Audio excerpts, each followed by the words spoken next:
सारी पृथ्वी पर एक ही भाषा और एक ही बोली थी। उस समय लोग पूर्व की ओर चलते चलते शिनार देश में एक मैदान पाकर उसमें बस गए।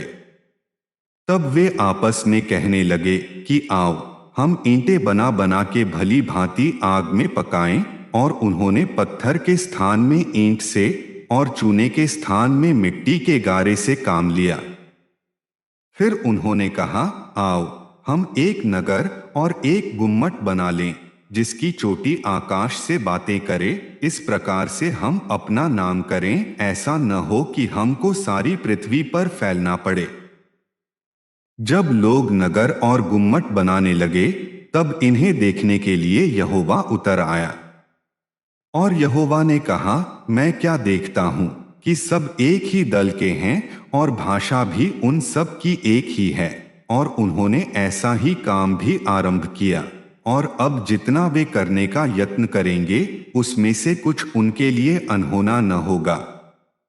इसलिए आओ, हम उतर के उनकी भाषा में बड़ी गड़बड़ी डालें कि वे एक दूसरे की बोली को न समझ सकें।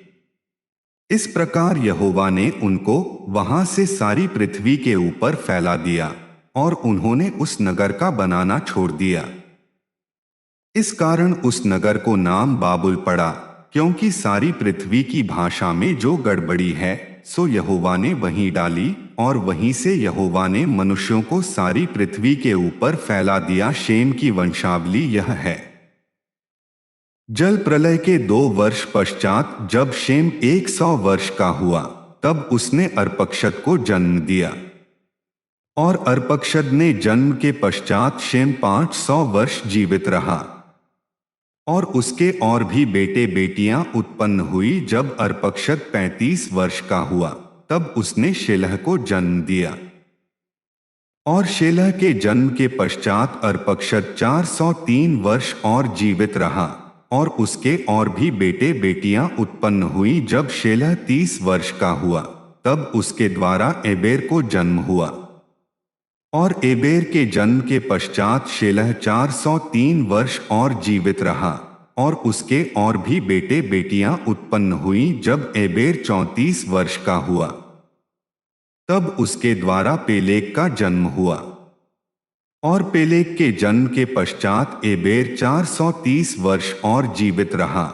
और उसके और भी बेटे बेटियां उत्पन्न हुई। जब पेलेग 30 वर्ष को हुआ, तब उसके द्वारा रू का जन्म हुआ। और रू के जन्म के पश्चात पेलेग 209 वर्ष और जीवित रहा।